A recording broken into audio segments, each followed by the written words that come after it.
and I'm going to bring in hopefully some examples that are relevant to many of you. You're a very broad group, as I was just saying in the breakout room.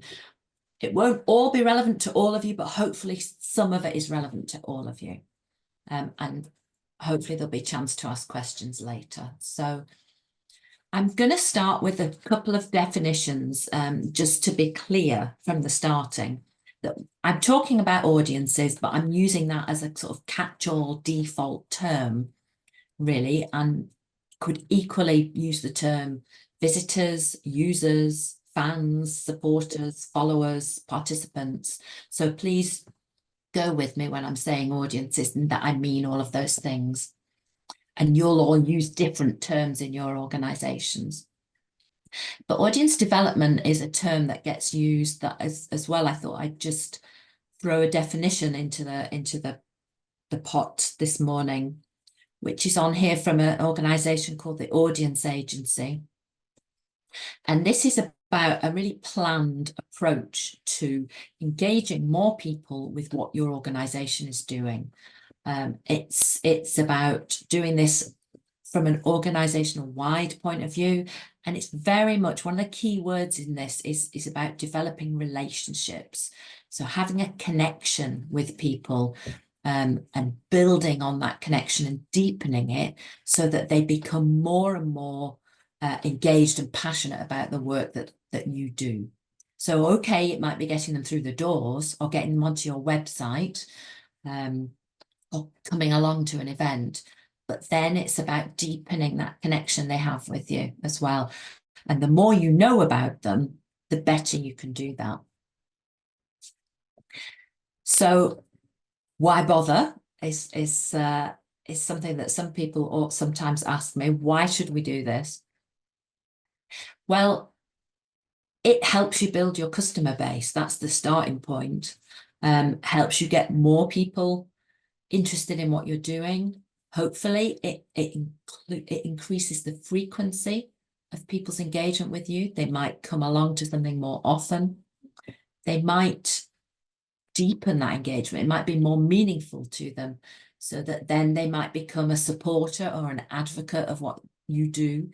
They tell other people what you do. They might donate objects. They might donate money to what you do. So the deeper you make your relationship with them, the more the benefits amass, if you like.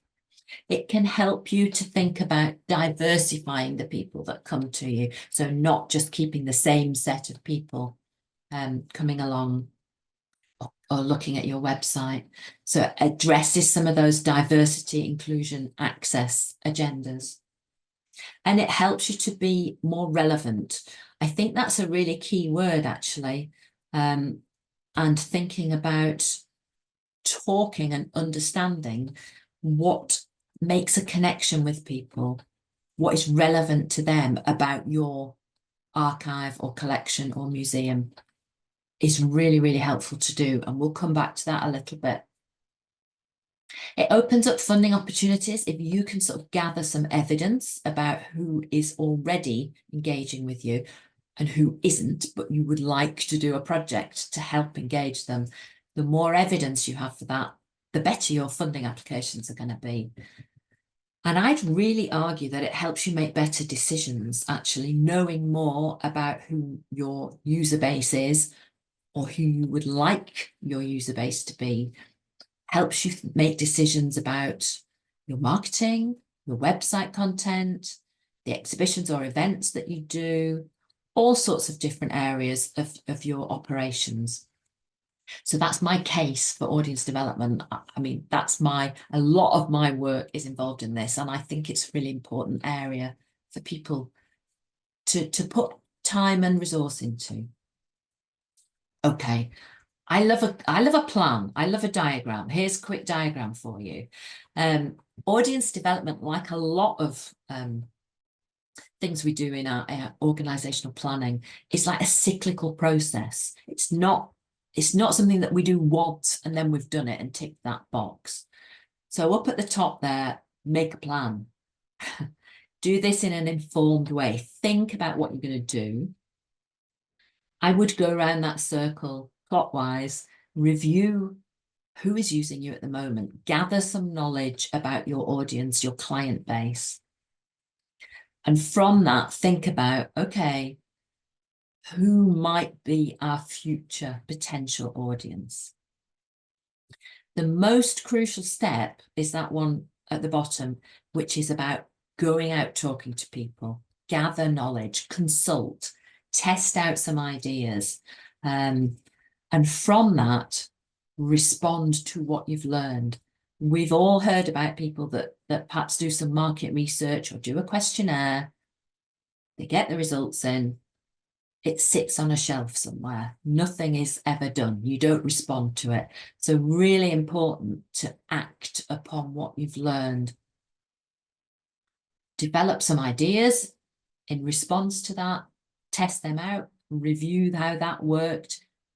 Ask people for their feedback again and go around the circle and keep going around that circle. This is a sort of growth area to keep testing out and not to be afraid to get it wrong a few times, because that's how we learn and get better each time. So I'm going to talk a little bit about some of those points on the circle. Making a start, who is using your service or your archive or your collection or your venue at the moment? What do you know about your current audience? But actually, more importantly, what is useful to know? Because again, you can spend a huge amount of time and resource on questionnaires, gathering information, but it has to be useful to you. You have to be able to act upon it. So in informing questions even about things to ask people, make them questions that the answers are going to be useful for you to know. What do you want to know? What is useful to know in the future? So a big question might be, why don't you come to the museum or use the archive or use the website? What's stopping people?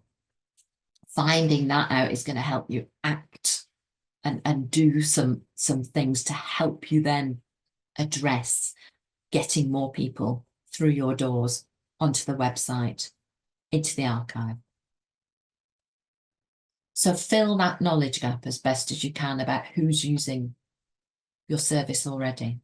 And then you want to think about who your new audiences might be. So again, thinking about where to start on that.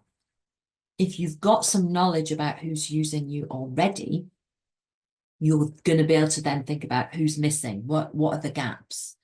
If you're getting a lot of sports fans, are you getting people who are interested in heritage more generally? I feel like there's a wonderful Venn diagram somewhere in all of this about sports fans and heritage fans. And there's that sort of golden bit in the middle is your core audience, if you like. But the bits on either side are your potential, maybe. People who are interested in heritage generally, who go to museums, who go to heritage sites. Can you get them interested in sporting heritage? And similarly, people who are sports fans, there's some who know they're interested in heritage, but there's probably a big proportion that have yet to be hooked, if you like. I think you can develop a long list of potential audiences. And again, be proportionate, be realistic. Don't try and go after everyone all at once. I've worked with a lot of archives and museums who try and reach lots of people all at once. And I think it's best to pick a really high potential audience who you can reach early on and you can feel that you've made some progress with, and then to look at others. So be proportionate and realistic. Consider your collection. Have you got great stories in your collection that would really hook in a particular audience? Maybe a family audience or young people or older people. In the group I was just in and we were talking a bit about nostalgia. Is there something from a nostalgia point of view or a reminiscence point of view that would really hook people in? Think about the capacity you've got, the resource that you've got to do some of this, to go out and talk to people and be proportionate. And then it's time to go out there and consult, talk to people, listen and learn from what they're saying. So this is a really big subject. I could talk for a couple of hours on this subject, I have to say. So I'm going to just touch on it briefly now, how to go out and talk to people. So I've got a slide up with some images here from consultations that I've done in the past, just to get your creative juices flowing, maybe. Think about different ways of doing this. A lot of time people think, okay, we want to go out and find things out from people. We'll do a survey. Surveys can work. There's an example on here of using a QR code that links directly to a survey. You've got to get your questions right with a survey. So going back to that point I made about gather information that's useful to you. Don't overwhelm people with a really long survey. There's a picture in the top right here of some consultation I did when I worked with Silverstone Racetrack, when they were developing their heritage venue. And this is a sort of pop-up tent that we put together to consult people at an event. And we were lucky enough to be able to go to the British Grand Prix event to consult people. Fabulous if you can do that. But any sort of event where your potential audience might be, which might be on a very local level, it might be related to sport, it might be related to heritage or a community event. And we kept this really low tech, actually. You can see perhaps on that image, there are a few really low tech things where we ask people to vote for stories from the collections that they would like to see in exhibitions or they'd like to see on websites, more information about. And we just literally asked them to put a sticker or a marble in a sweetie jar of their favourite storylines or exhibitions for us to understand a bit more about what sort of things would interest people. I'll just touch on the image on the bottom left as well, which is of a blackboard, which is in a museum. And this is a feedback blackboard where we ask people, what's the best thing about the museum? What's the worst thing about the museum? And what could the museum do better? A lot of museums or venues use feedback, which is just very general. How was your visit today? And I think you get very bland answers from what is quite a bland question to that sort of thing. So these felt like much more useful questions to ask people that museum could then act upon and respond to. So I'll leave you with those examples of consultation. I'm talking about responding to what you find out from people. And I've just listed a few ideas on the next slide about what that might be. So you might get people saying, we don't come along now because you're open at times that don't suit us, or your pricing is too high, it's too expensive to get there. We don't know anything about you. We don't know where you're based. I can't get easily to that location, or I'm in a wheelchair, I can't physically get there. You might therefore think to yourself, okay, maybe we could go out, do some outreach, do some pop-up events in places where the audience are already congregating. We might review what times we're open. We might do things at different times. We might have open evenings or put events on at different times of the week, different times of the year. We might relate events to times when there are high profile sporting events on in our sport. Sometimes people say your exhibitions, your program, your events, that they just don't, they sound boring, frankly. They don't connect to me. So you might get some information back and think, okay, I'm going to do something that connects more with something in the news at the moment. Maybe you want to do something around an issue that's live in the media. A couple of years ago, you might have thought we might do something around Black Lives Matter because that was being talked about a lot in the media. Or you might do something linked with disability in your sport when the Paralympics are on. You might think that you could get a panel, you could get an advisory panel perhaps, if you want to attract more young people. I've worked on a lot of projects that have set up youth panels to get the audience that you're trying to connect with, to get them helping you think about how to engage more people like them. I've mentioned a little bit revising the language, maybe the marketing methods that you use, the communication that you use with people. You might want to change the way you promote what you're doing, instead of it just being, here we are, we're an archive, here's our website, come and use us. You might want to think more about a message that's about, come and reminisce about your sporting days at school. You can use our website to do that, or you can use our venue to do that. Think about what motivates people, what the connecting things are, what feels meaningful to people about your content, and use that to promote what you're doing with them. Just a few more examples from things that I've worked on or that I know about. I worked with Wrexham Museum in the last 12 months. They're developing their museum. They've got a big Heritage Fund grant, and part of their new museum will be a museum around Welsh football. They're going to be called the Museum of Two Halves. That's the working title. We'll see if it stays. And part of the consultation that we did around the new museum was how to get young people interested in sporting heritage, in the heritage of Welsh football. And one of the things that they decided to do is set up a youth panel. And they're doing that with the local authority in Wrexham, who already have some youth advisors. So they're working with a partner who are already good at what they want to do. And getting young people to help them think about how to connect with more young people. The picture in the middle is of a really lovely project called the Red Caravan. Some of you might know it. It's in Liverpool, and it's an archive of Liverpool Football Club set up by fans.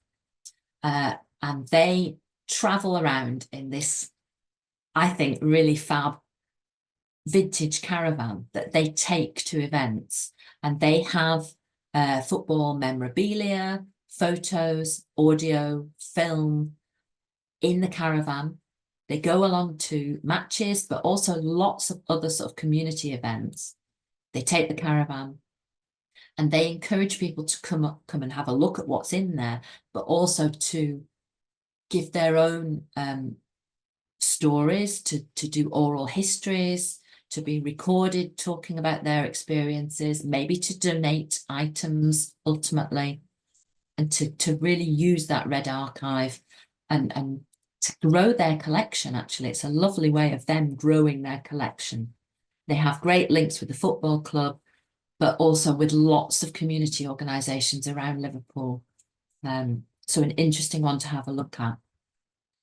And the final example on here is just an example of language and how an organisation has used language and changed the language they use. This is Manchester Jewish Museum, who I worked with. And when we went out and consulted with people about why they didn't visit the museum, a lot of people said, we're not Jewish, we're not that interested in Jewish history. Why would we be interested in coming to a museum? So the museum changed the way they talked to people. They repositioned what they did. And this is an example from their website. They now have a manifesto that talks about the museum as a place to experience and explore how we are different together. So they're not saying, come and learn about Jewish heritage. They're saying, in all our diversity across lots of different cultures, come and see about what we do, share what you do in your culture, make connections. Really different way of using language and promoting a museum. So I'm nearly at the end. I've just got a few top tips on here for thinking about audiences. I think be as focused as you can in how you target an audience. Don't just think about everyone that loves our sport or everyone that's local to where we are. Be much more focused in how you segment that audience, how you think about the audience. Because the more focused you are, the more targeted you can be with your resources and your capacity and what you do. Start with one new audience. Don't try to do everything all at once. Be proportionate and learn from what you're doing with one new audience. Work with partners. Networks like this are so invaluable to share experiences, to see what's worked for other people, get advice, work with partners to access the audience you want to work with. So work with a youth organisation if you want to get at young people, if you like. Be really realistic about timescales. This is not a quick win necessarily. It takes time. Get it embedded across the organisation, get everybody involved, get everybody's ideas, and keep going. We all make mistakes. We don't get it right straight away. Think about that cyclical process and have a go, learn, try again. I've put some further reading on this PowerPoint, and I think Fran is going to share the PowerPoint after today, so you can have a read of some more information. I've written something that's online at the Association of Independent Museums website, which goes into much more detail about consulting with audiences and how to do that. And there's some more content on here about, for instance, running focus groups, all sorts of different consultation ideas. So do have a look at that. And last thing is to say, have a go, take some action. Be really interested to hear in some questions maybe later on this morning, what might have stimulated you from this, what you might have a go at. Any more questions? Thank you very much. I'll stop sharing. Lovely, thanks, Emma. That was really interesting. Just having that walkthrough of how to approach it. And I think out of all of that being proportionate, because we've got such a range of organisations on the call today, it's finding something that is realistic for you as an organisation to approach and have that sense of achievement around, isn't it? So, and it's also thinking about how you might maintain those relationships going forward once you've made those connections. But yeah, that's really great. What I would like to do, because we're nearly on midday and I know we want to have a bit of a discussion as well, but I'd like to invite our other two speakers to come and talk now, and then we'll do a bigger Q&A at the end. So we have Dr. Bridget Power and Dr. Fiona Reid with us today.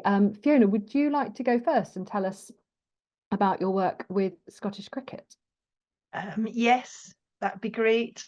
I'm just trying to share my screen. Has that worked? Yes. Okay, perfect. So thanks very much for asking me to share a little bit about the project, which has been lucky enough to receive a community grant from Sporting Heritage towards doing the work. And thanks to the Heritage Lottery Fund as well. The project, I'll just tell you a little bit about it to start off with. The project is focusing on a very particular time frame in Scottish women and girls cricket, which is between 1999 and 2002.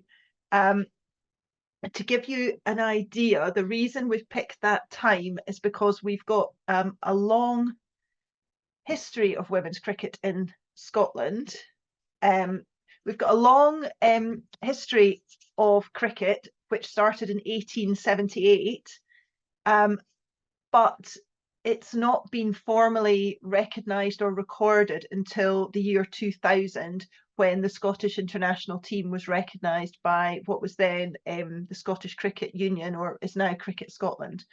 So there's a very big gap in the history entirely, and even records since 2000 are extremely sparse.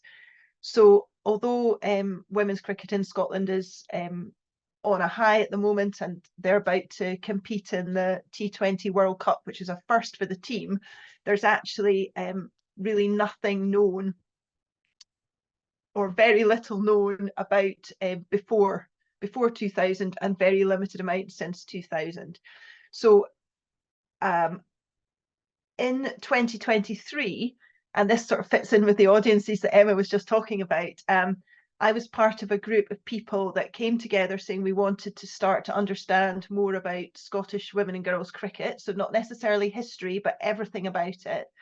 And we formed a research network with people that were interested in doing that. So we had a key organising group that I've named there with different expertise, but we also had other interested participants, from historians to former players to people that were involved in clubs just now. So a whole range of different people, and also people that were involved in officiating as well as playing in cricket. And from that research network, we decided that we thought it would be a great idea to have this Project 2028 that I mentioned, that needed to be able to celebrate the 150 years. But then, so that was our sort of big plan. And then small part of the plan was to then look and see what section might be doable and achievable, and to be able to start our project with. And I know, Emma, you said not to bite off more than you can chew. And certainly this 150 years seems like a really big task. But looking at what we know so far, we've got some very old archive footage of cricket in the past. And what we do have is Cricket Scotland had begun to collect, it had the names of the people that had been awarded caps for cricket, and they gathered quite a few of them together. This nice picture here with the people that were gathered together in 2019 who had received, some of them longer time ago and some of them more recently had received caps. So we have not only a list of those people, but we actually have a photo of the people that we'd like to speak to share their stories for our project. So we'd like to hear about their experiences and understand what cricket was like for them, roughly in 2000. And a little bit of context, that larger picture was in 2019, and one of the internationalists pictured there had come along to our group and was part of the organising group. So that's Annette, she's in there. And another of our people who were on our research network is Bunny, who's pictured there holding the cap, being given the cap. So we've kind of know who some of those people are, and they're part of our group. So hopefully, in terms of engaging the right people, we've kind of got a start to be able to do that. And we hope that as they tell their stories, that they will draw in more of their colleagues and more people that they know to also tell their stories. So we'll kind of bring in more of those people wanting to share. To do that, we're trying to use a sort of software memory sharing idea, which has been used by the Windrush Cricket Project, which is being run in UCL. And the idea is that people might share their stories. We can link it to a geographical place and share that more widely. Others can click on that to see that and then hopefully want to share their story. So trying to see whether we can use this online memory mapping to get more people to share their stories with us. Whether that will work out or not, we don't know for certain. We're certainly going to get the stories. We hope that we'll be able to manage that. It's a very generous grant at all, but it's quite a small one. So we just have to see what we can do with the amount of input that we have. So I guess that's kind of a nutshell of what we're trying to do, is get the stories, maybe from the people pictured in the photo, but there are a few more listed as well, and then start to understand more about what was happening for these cricketers around about 2000, when this change came, that they were recognised as being part of an official team. And then hopefully that will feed into the bigger project, which is 150 years that we want to understand about. And if anybody wants to contact me or has any suggestions or knows anyone, I mean, I do find every time I speak to anyone, I do hear about more people who were maybe involved in cricket in this time. So if you know anyone, please ask them to get in touch with me, because we'd love to hear about it. Thanks very much, and I'll look forward to the questions. Fiona, and are you happy for me to share your few images, including your email address after the meeting, so that? Yes, that would be great. Thank you. And we've got a number of Scottish organisations on the call today, so if you're able to use your networks to help Fiona, that would be amazing. But yeah, really interesting to hear about that. And yeah, we're really thrilled to have been able to support you through our community grant programme, and look forward to how it develops. Bridget, can we hear about what you're doing at Leeds Irish Health and Homes? Yes, thank you. Yeah, so thanks for having me. I don't have any slides. It's just my face, I'm afraid. So I work as a wellbeing coordinator for Leeds Irish Health and Homes. So my job is to kind of work with individuals who are struggling to live well and to try and remove those barriers. And my background is I've worked in museums for many years, and I recently finished my PhD looking into how engaging in sporting heritage, in particular rugby league heritage, is good for wellbeing and social inclusion. So when I finished that, I felt really strongly that I wanted to put that into practice, because I really see the benefits and have seen the benefits over several years of people engaging in different kinds of projects, and the impact that has had on individuals and communities. So when these grants came up, I kind of saw it as an opportunity for an organisation that doesn't really engage in sporting heritage at the moment. So their aim is to work with the local Irish community in Leeds to help vulnerable people, improve well-being, improve social isolation, all of those kinds of things on a very practical day-to-day level. And I saw these grants and I thought there's an opportunity here to maybe start something. And kind of going back to what Emma was saying about testing the water, I don't know whether there will be a big market for this, but I think there is. And what I've noticed since working with Leeds Irish is that a lot of the people that they work with are older women. I don't think they get as many older men as they would like. So the project, I'll give you a brief outline of the project that we've been funded for. So it was to start to collect the history of Gaelic football in Leeds. So Leeds has a big Irish population, a really thriving GAA, Gaelic football scene, with lots of different teams. And the first step of this was to start to engage some of the people that set those teams up kind of 50 and 60 years ago, when they came over largely from County Mayo to Leeds. Them older men now in their 70s and 80s, but who are still a big part of this Gaelic football scene. And so the first part is to start collecting their oral histories. So I'm starting that next week, and I've got two men who are really good friends, have been friends since they lived in Ireland, came over, and I'm doing an oral history interview with them. And they're both really excited about it, and they wanted to do it together because it, kind of that whole reminiscing and nostalgia thing, they can bounce off each other.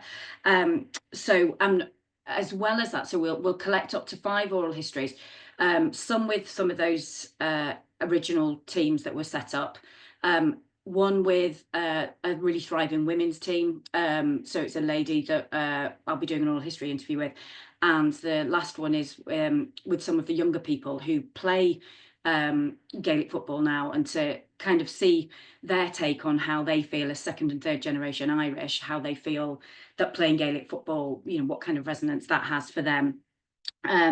The other aspect of it, which I'm quite looking forward to, is as part of Leeds Irish's work, they run digital inclusion sessions for older people. So it's largely about quite practical things about how you can order your prescriptions online, and how you can get on the internet to do this, that, and the other.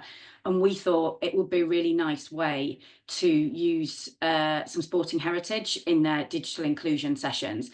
So we're going to use the Croke Park Virtual Museum, which obviously Croke Park is big stadium in Dublin. It has a great museum online, loads of different interactive things. It goes back to kind of looking at Bloody Sunday in 1920, which you know, obviously people probably aren't, you know, alive that would remember that, obviously, but so what we will do is we've got money to buy a VR headset, and we're going to, you know, teach people kind of how to navigate their way around this museum, but choosing things that they remember. So I mean, I've had a look on it, and you know, I remember my mum was from Kilkenny, and already I can see bits there that are really relevant to my upbringing of kind of watching the All Ireland hurling final and what have you. So really interesting stuff, and I think that will be really popular, I hope. And then the third bit is, yeah, more kind of about young people, and maybe doing some kind of intergenerational event between the older people that set up these teams and the younger people who still play it, that you know, the legacy of those, and bringing those together, possibly at a match or at, you know, one of the other events that Leeds Irish run, and yeah, just getting people together and kind of reminiscing. And we're asking people to donate some of the things to create a reminiscence box that we can maybe grow from there. So they're kind of the three elements of it. And I just think it's a really good way to test the water, this project, of whether that will be something that we could do going forward. And going back to what Emma was saying about the term audience, which I think is really interesting, because when I've used the term audience in settings, you know, maybe with organisations that aren't museumy, they're like, oh, well, we use service users or clients, but it is all the same thing. It's about getting people to engage with the services that you offer and responding to what they need. And this is what I hope this project will do, that identify an interest in people that, like, yeah, we really like that, we'll come and do that. And if they do, it will grow what Leeds Irish do, it will grow how many people engage with their services, it will grow their advocates, all of those things that Emma said that I thought was really interesting. And yeah, and I just think it will provide more opportunities for people to engage in sporting heritage in Leeds that there maybe aren't at the moment. So in Leeds museums, which I think they would kind of readily admit, there really isn't that much Irish sporting history having been collected. And I think this is maybe a good way to test that water, to see if that's a collaboration that might go forward. But yeah, so yeah, hopefully kicking it all off kind of in the next couple of weeks, and yeah, really looking forward to it. So yeah, thank you.